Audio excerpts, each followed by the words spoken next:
योगी आदित्यनाथ को मैं चैलेंज कर रहा हूं कि 24 घंटे के अंदर अगर वो वाकई में योगी हैं और उत्तर प्रदेश के मुख्यमंत्री हैं तो प्रूफ दिखाएं। हाँ, योगी को दूल्हे भाई हर रात में ख्वाब में आते हैं, बहुत परेशान रहते हैं हमारा नाम सुन के, हमारे पूरे मेहनत और कारनामों को देखकर। मगर बिहार जाकर भी योगी दूल्हे भाई का नाम ले रहे हैं। पाकिस्तान और ओवैसी, क्या योगी को नहीं मालूम कि पाकिस्तान को हमने जाकर वहाँ पर हमने पाकिस्तान में भारत के बारे में बताया था, भारत की जमहूरियत के बारे में बताया था। मगर ये योगी का फ्रस्ट्रेशन है।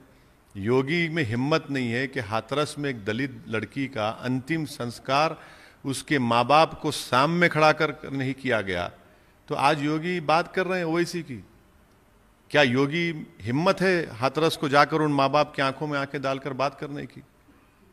इलेक्शन हो रहा है बिहार का और पाकिस्तान, अरे हम नहीं नाम लेते पाकिस्तान का, तो इनकी ये ख्वाब में भी पाकिस्तान, दिन में भी पाकिस्तान, जबान पे भी इनके पाकिस्तानी है। तो ये इनकी आदत है, बौखलाहट का शिकार हो चुकी है, इसीलिए ये बकते रहते हैं और उसको कुछ भी नहीं है। सर, मध्य प्रदेश की एक मंत्री हैं उषा ठाकुर, उन्होंने बोला कि मदरसा जो है वो टेररिज्म को बढ़ावा दे रहे हैं, इस पर क्या कहना? तो फिर आपके प्रधानमंत्री, देश के प्रधानमंत्री नरेंद्र मोदी हर साल 120 करोड़ रुपए मदरसा मॉडर्नाइजेशन को क्यों दे रहे हैं? बंद कराइए ना उसको। पहले 120 करोड़ रुपए देते हैं, उत्तर प्रदेश में मदरसों को मिलता है, बिहार में मिलता है, तो बंद कराइए ना इसको।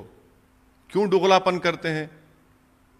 और मदरसों में कितने पढ़ते हैं मुसलमान? चलिए, मदरसे अगर आपकी बात है तो स्कूल खोलिए ना मुसलमानों के लिए, स्कूल खोल के दिखाइए। स्कूल नहीं खोलेंगे, मुस्लिम इलाकों में पुलिस स्टेशन खोलेंगे, अस्पताल की जगह शराब खाने खोलेंगे।